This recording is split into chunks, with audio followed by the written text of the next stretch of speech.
Hello, and welcome to the Wine Enthusiast Podcast, your serving of drinks culture and the people who drive it. I'm JC Tops. This week, we're taking on wine pairings. Is there a right or wrong way to pair wine? Can you pair wine with art, music, or mood? What about street food or snacks? Well, I sat down with Jermaine Stone to discuss. Jermaine is the founder of Crew Love Wine and the critically acclaimed podcast Hip Hop and Wine. He also stars in the new show Street Som, a new streaming show by Tastemade. Bringing wine, food, and people of diverse backgrounds together, each episode, Jermaine and a foodie from the featured city takes the viewer through a culinary and wine journey. So listen on as Jermaine explains how his background in music led him to wine, how he breaks preconceived notions surrounding food and wine pairings, why music is a great way to bring people to wine, and why there's no right or wrong way to pair wine.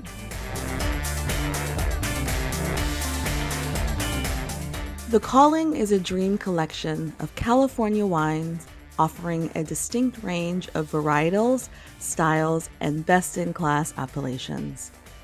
Winemaker James McVall gives each wine a clear, singular voice, working with renowned family growers to craft Chardonnay, Pinot Noir, and Cabernet Sauvignon while collecting over 70 90-plus scores in the process. Join one of the Calling's fully customizable wine clubs for first-class access to new releases, special library vintages, and more. With 4 membership options, there's a club for every wine lover. Receive 3 shipments per year or try the monthly subscription, delivering 3 bottles a month straight to your door. For more information and access, visit us at thecallingwine.com/enthusiast. Hi, I'm JC Tops. This week, I'm sitting down with Jermaine Stone. Jermaine is the CEO and founder of Crew Love Wine and the critically acclaimed Wine and Hip Hop podcast. He was also one of Wine Enthusiast's 40 Under 40 tastemakers back in 2020. Welcome, Jermaine. I'm so glad you can join us today. I'm so glad to be here. Wow, it feels like 2020 was such a long time ago, but it was only 3 years. I know, right? It's like, it seems just like yesterday, but for me, it also seems like a million years ago, too. Yeah, lots happened. Definitely lots happened for me. But yes, a lot has happened. Listen, and once again, and always, thank you to Wine Enthusiast. I'm certain that many of those opportunities would not had come my way if I wasn't recognized on this amazing platform. So thank you guys. Yeah, of course. We've been trying to get you on this podcast for a while now. Well, I'm glad we finally got a good opportunity to do that. Okay, so let's just jump right in. I want to know how you got into wine. Tell me your wine journey. Yeah, so I grew up in the Bronx, New York, born and raised. Grew up rapping, assuming that I was going to be a rapper when I got older. Everyone around me, that was what the expectation was. So after I graduated high school, I was still on it, still actively pursuing a deal, but it took longer than I wanted to. And during that time frame, I was not hanging around all the right elements. So my parents were really on it about me having a plan B. My plan B was to go to business school. I literally just signed up for school just to shut them up.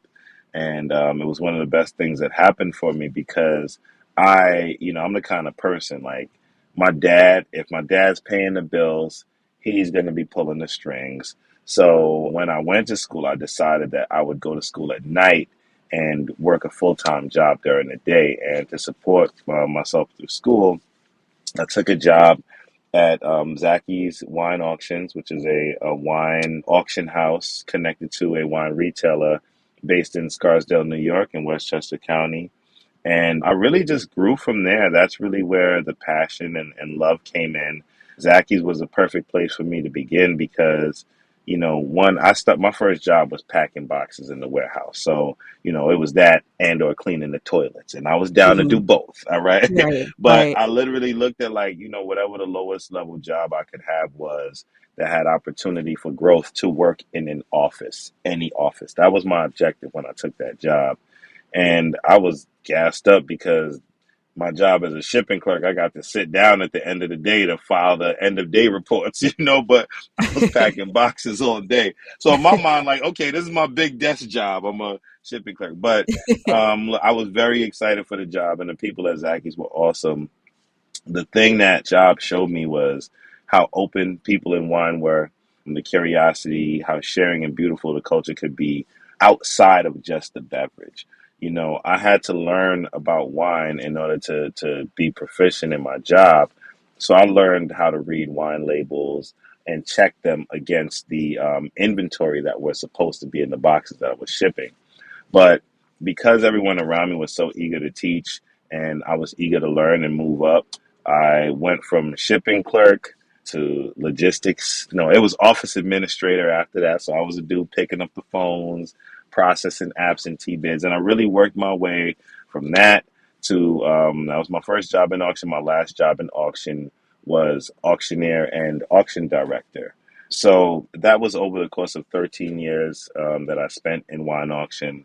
After I left auction, I then began private consulting. After I moved on from Zacky's, the company that I was working at, I would have needed to move to Los Angeles to keep my job. My mom was sick at the time, so moving away from New York was not an option. So I just started consulting, working with the types of fine wine clients that I'd worked with in auction previously.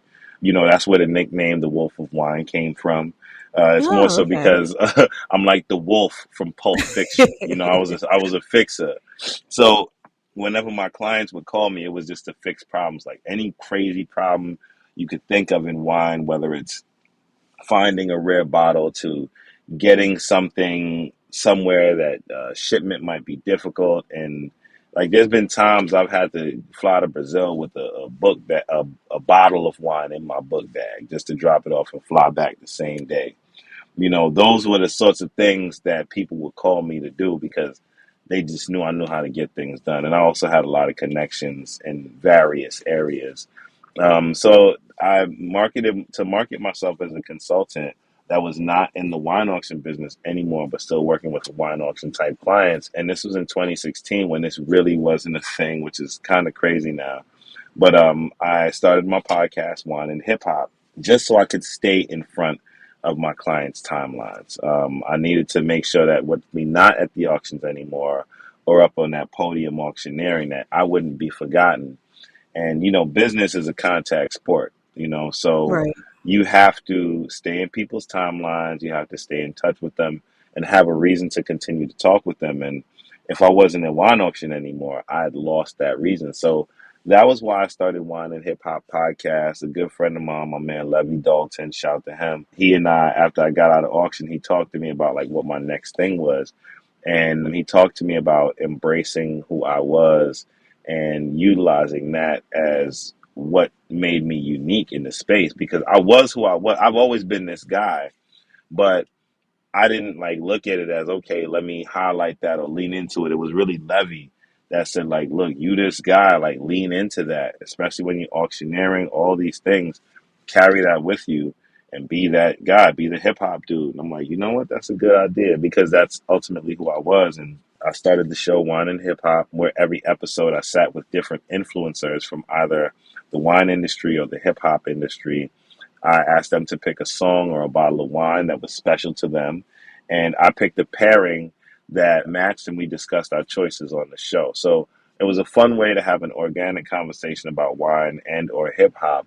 But at the same time, it was also a fun way to stay in front of my clients. So they'll see these rappers that they love with like old vintage bottles that they love. Or people in the that are in the wine industry, they might see people of prominence in the industry hanging out and drinking and talking about hip hop. So you're getting to see all of these different types of people in ways that you would never be able to see them anywhere else, but also on common ground.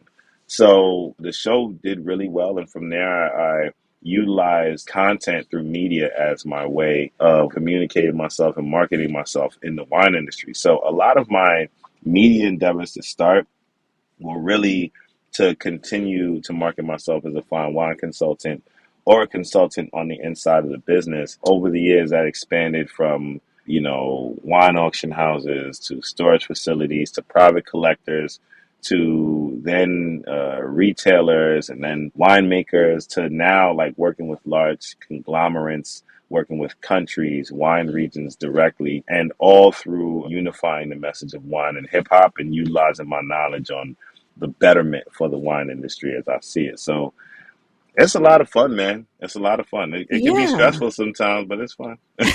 I promise. I mean, that really is a story of like started from the bottom, now we're here. For real, most definitely, and all coming full circle. Right, right. So, how do you see hip hop as a vehicle to like bringing in communities, like other types of communities or other people who aren't really familiar with wine? Yeah, it's interesting. Hip hop has been a great vehicle for me to insert diversity into the wine industry. But truly, when you think about diversity, it's not just bringing one culture into something, it's about bringing all cultures together and Right. diversifying what all is there. And hip hop has already done such a great job with that. You think about where it started in the Bronx in the early 70s to now being this global force, which is created in its own way everywhere in the world. You have Swedish hip hop, German hip hop, French hip hop. You have older rappers, younger rappers, male rappers, female rappers. Every kind of rapper you can think Right. of exists. And so it really is a form of expression that brings all demographics of people together already. And wine does that as well. Like when I started the whole wine and hip hop thing, really, it was from I moved to Brooklyn and I was having a difficult time finding like wine that I liked. I'm an old world type of dude. I came up in wine auction. My love and passion for wine came from there. So a lot of the stuff that I'd like to drink just wasn't readily available. So it bugged me out that real estate was so expensive, but I could not easily find a good bottle of wine or a cool place to drink, a good place to drink wine. I'd find places that fit the vibe that I wanted, but the wine list wouldn't, and or vice versa. So to me, I saw an incredible opportunity because I felt like there were a lot more people that felt like me. But I also understood that people that subscribe to my culture don't just look like me. And that's something that I learned in wine industry, like old white dudes that look like they could be my library teacher growing up. They're like asking me about Nicki Minaj because guess what? This is the first time they had an opportunity to have an honest conversation about it because we've already found a different point of relation with one another. So I saw that just through my time growing up in wine. I saw that through growing up with my friends in the hood, my friends that stayed my friends my entire life, and finding way. I saw how I was able to bring these two types of groups together at like birthday parties and things like that, and how they would enjoy each other's company. So but it was always over this common ground. So with that, I feel like both wine and hip hop exist as their own social equalizers on their own level, but at the same time, it also identifies personally to very, very different types of people. So in hip hop, I'm from the Bronx. I feel that pride when I talk about hip hop started here, all the rappers that came from here. I rap myself. And so when you think about what hip hop and what rap means to people that grew up in the cultures that I did, it really speaks for us. Hip hop gave a voice to the voiceless, so there is that pride within that and what that represents for me, what it represents for us, what it represents for our communities. And at the same time, when you look at all the foundational principles of wine, it is the exact same way with regard to terroir and the pride that winemakers, wine growers, everyone that is from a particular region feels for their place.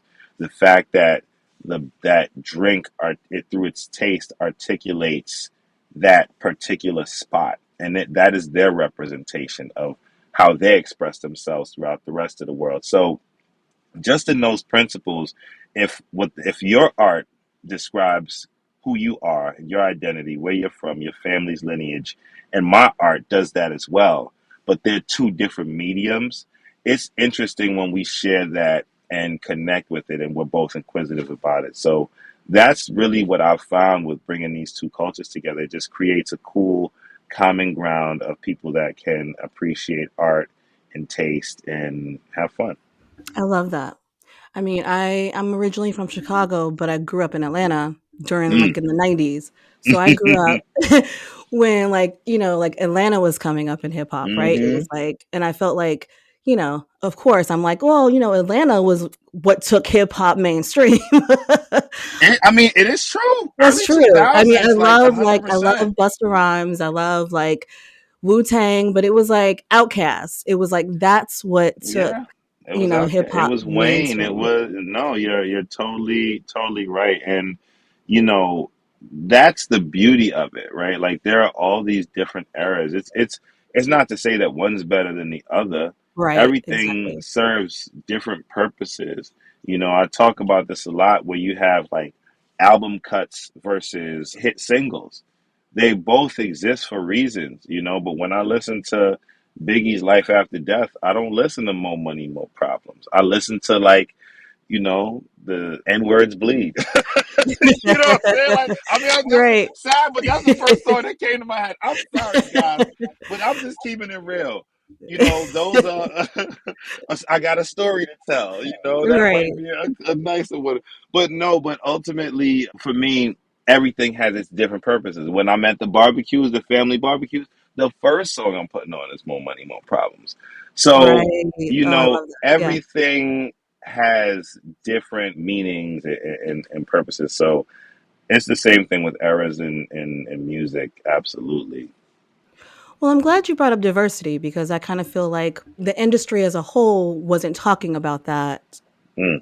since 2020. Like, in the aftermath of George Floyd and the protests. And I want to know, like, do you think the wine industry is more diverse now, or was it just lip service? Was it like, oh yeah, and we're out to make it Mm. more diverse, but then Hmm. like not really trying? What do you think?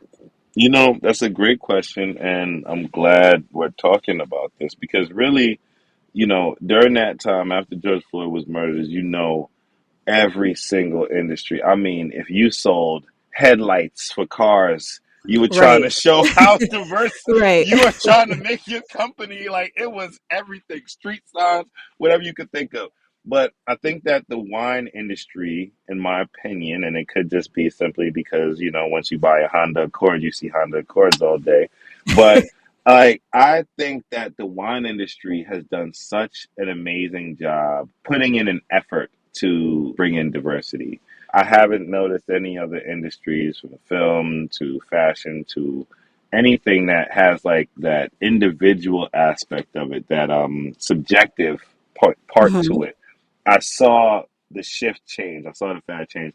However, with wine, I'm still doing multiple diversity talks every single year. Everything from client education on ways to bring in diversity to working with clients in diversity initiatives, people reaching out to me.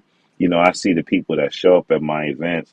So, from my perspective, I've definitely seen a bit more of a change. An example is recently I hosted an event actually just last weekend. I just got back from Burgundy. I hosted an event at Clos de Vougeot, right there in Burgundy, 900-year-old castle built by monks. It's Wow. probably the most historic site in the one of the arguably the most prestigious wine region in the world. And they brought us in to do this huge wine and hip hop event to celebrate the end of a bountiful harvest. And this is a party that was not paid for by big sponsors, not paid for by the region even. This was paid for individually by the winemakers, put together by my good friends at Haute Melina, and Loic, as well as Jeremy Sace from Domaine du Jacques, who's, one of the most amazing winemakers in the world and also one of the most amazing humans in the world. But these are, a gentleman like Jeremy Sace to just mention it. And I'm sorry, Jeremy, because he probably would not want me shouting them out like this. But that's a great testament to exactly what you're talking about. These are people who a problem was highlighted to them from that. But like, and mind you, I was cool with Jeremy since before that. Jeremy had been supporting, but following that, he had linked up with Colton McCoy and Tahira to be a board member, a sitting board member on the Roots Fund, which is, organization, a nonprofit organization whose entire purpose is to bring diversity in. So, and this is just Burgundy. There are people like, I worked with the folks at Chateau Lafite, shout out to my man Jean Sebastian and Saskia Rothschild there, and they called me in 2019 to do content, which we put out in 2022. And it only took that long because of COVID. But I think that overall, the change, the generational change, and how much wine overall is getting younger on an executive level, from a winemaker level, I think that it was kind of something that people were waiting for. But I'm there with the guy that runs Clos de Vougeot, like in my undershirt with Mike D DJing and Right. a crowd of 500 people. I'm rocking full sweat. you know, we got people breakdancing downstairs. We got MC Solar, who was like the founding father of hip hop in France, just randomly came up and did a freestyle. We're in a 900-year-old castle, you know, and this is the wine growers that brought us in to do this, Right. and the good folks at Clos de Vougeot were forward thinking enough and understanding and welcoming the growth and change in wine. So that's a lot of what I've seen. I do think that we still have people that speak different languages. Everywhere has opportunists, and believe me, I have seen the opportunists. I don't work with everyone. I'll tell you that much. When I see you with a smile and you just trying to take a picture so you can seem like you're supporting the cause, but you don't want like, no, we don't do those. Um, Right. but You want the real people who are like we who want the want real the people, and change, want the yeah, yeah. this is what brought me in. This is what excited me about wine and made me feel like I'm a part of it. That's what I know. Those are the people I've been around, and that's what I want to highlight. So I'm very, very happy to see more initiatives happening. And although it's nowhere near perfect, but I see progress and I see people trying, which is, and nothing beats failure but a try. So Yeah, happy I for love that. that perspective. That's a great perspective because I see people trying too. I mean, I know I Hmm. met Jeremy earlier this summer at IPNC, and he was great. It's like people want to do better, and I A think that's hundred what percent. matters, making the effort. People like Dustin Wilson. Like Dustin's been mentoring people behind the scenes on the low. And these guys aren't going to say any of this stuff. I'm embarrassing them right now by bringing it up, but these are like that. These things have to go out there because it sucks because like if you talk about what you do, then you're just doing it for the sake of doing for the notoriety. But if you don't talk about it, people assume it's not happening. So I'm very proud to say that at least my people, and if you see them around me, you know that they're working for the right change. So I like where we're going.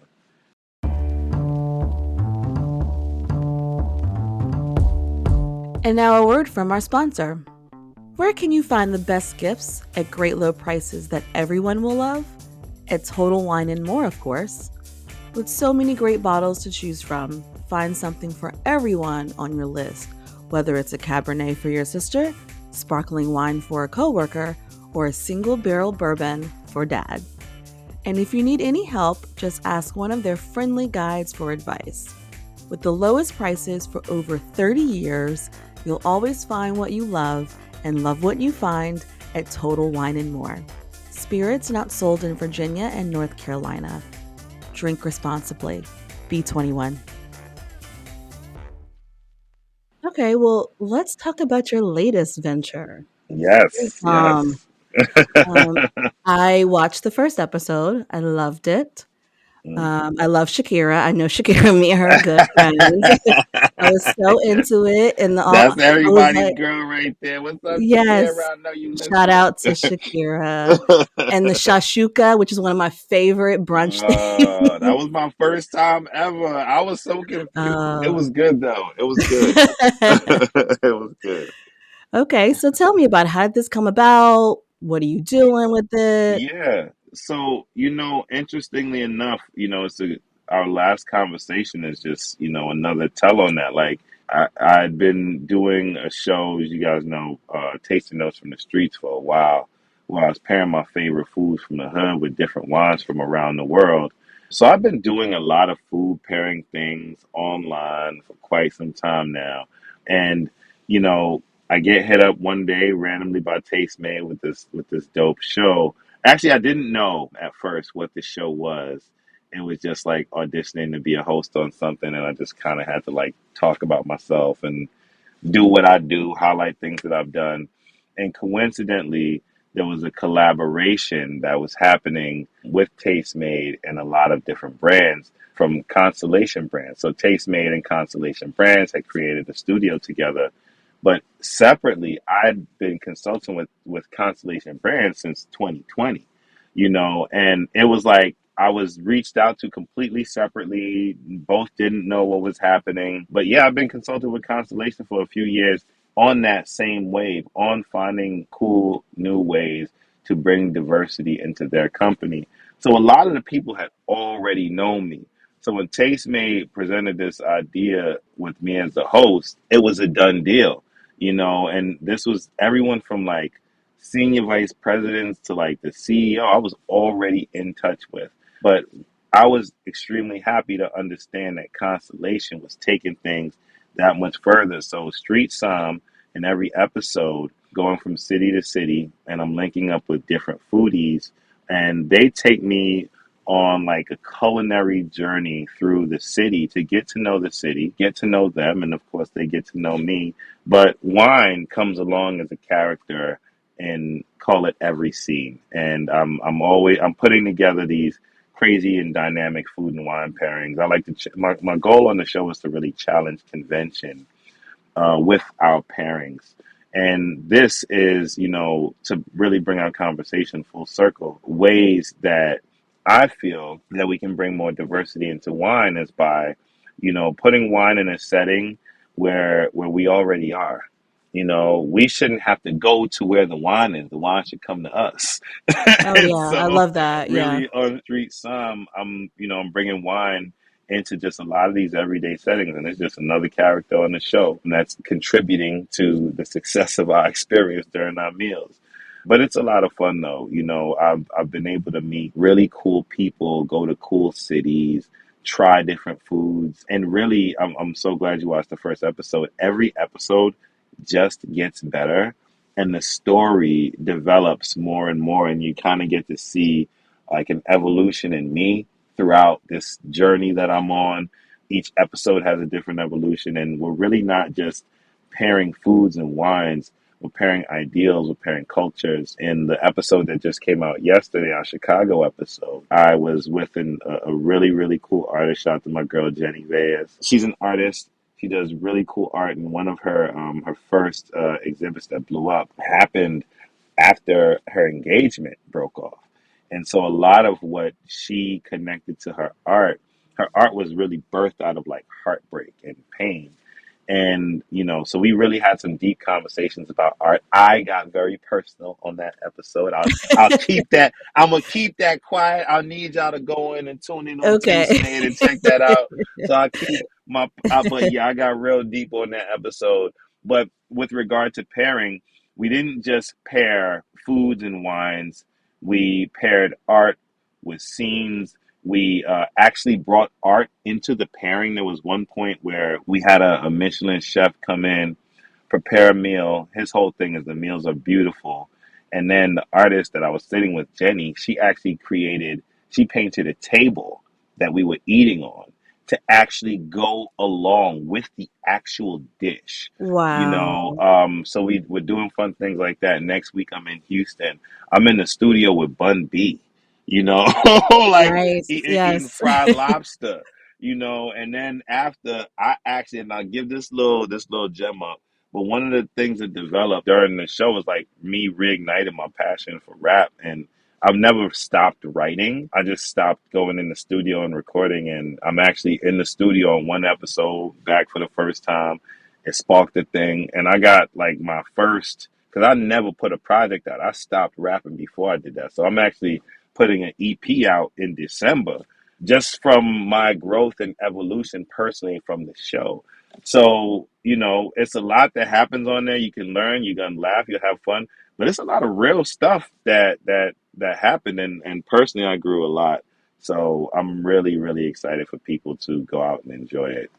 That's amazing. So how many episodes are there? There's 6 episodes. So I hit 6 different cities. We started out in New York, Savannah, Georgia, San Francisco, Chicago, Houston, and then we finish off in Miami. You gotta That is celebrate exciting. and turn it up in Miami. And every city is fire. I love them. I can't wait to check it out. I mean, It's a like really cool the show. first one was like so good. So like, yeah, it's all uphill. It's all, It gets so crazy. Like yeah. I love that because the first episode sets such a great stage, and it's a great introduction to to the different characters, to what's going to happen, what people are going to begin to see. But it's just I mean, shout out to that entire Taste Made team.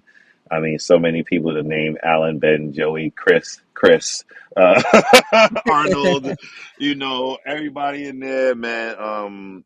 Mike, Ben. Like, there's so many amazing, amazing people. At Phil, lots of people that are very talented people working on that show, and it is, you see me on camera, but the real stars live behind the camera and in those offices because every single person at Tastemade worked so hard on that show and put everything into it. So it just gave me a lot of pride and appreciation for the position that I'm in, which is really why, I'm going so hard and making sure. One, it made me go harder every day on set, scene by scene, just making sure I delivered as great as possible and that people have fun. And I think that we turned out a good product.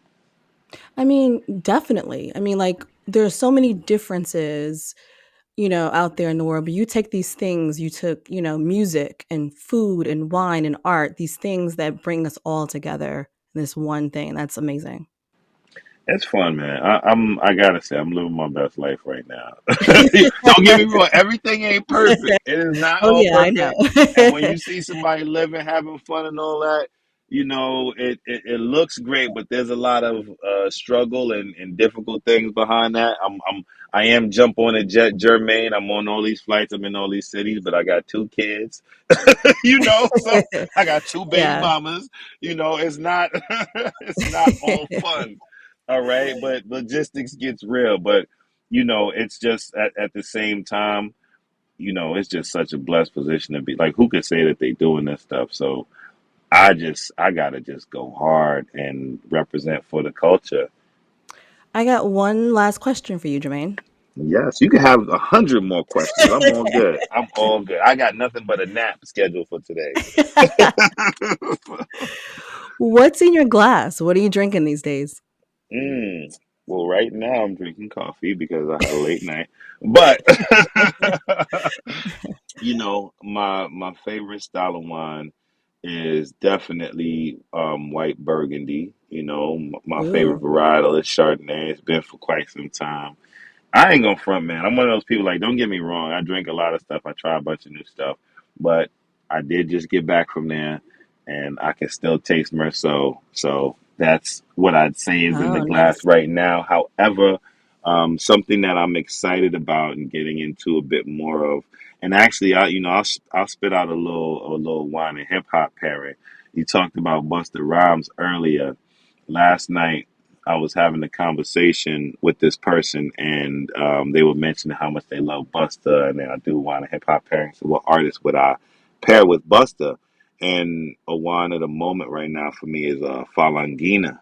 and I felt like Falangina works really well with Busta Rhymes because it's a bright, aromatic, tropical wine.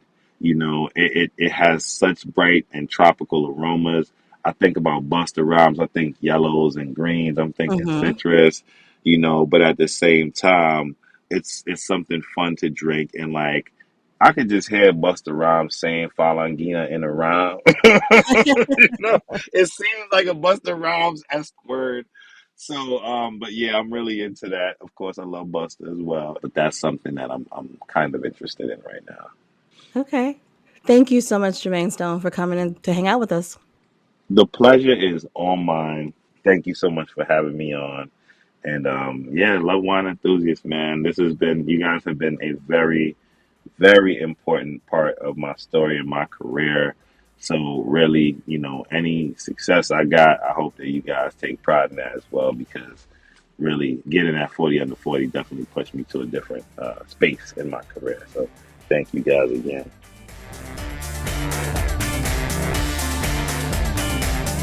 In the past, wine pairings clutched to basic principles like red wine with red meat and white wine with white meat and fish. While there's something to be said for not wanting your wine to overpower your food, there's really no specific formula to pairing wine. Expanding our ideals around wine pairings can lead to a greater appreciation and a more pleasurable experience. What are your thoughts? If you liked today's episode, we'd love to read your reviews and hear what you think. You can email us your comments and questions at podcast@wineenthusiast.net. And hey, why not tell your wine-loving friends to check us out too? Remember, you can subscribe to this podcast on Apple, Google, Spotify, and anywhere else you listen to podcasts. You can also go to wineenthusiast.com/podcast for more episodes and transcripts. I'm JC Tops. Thanks for listening.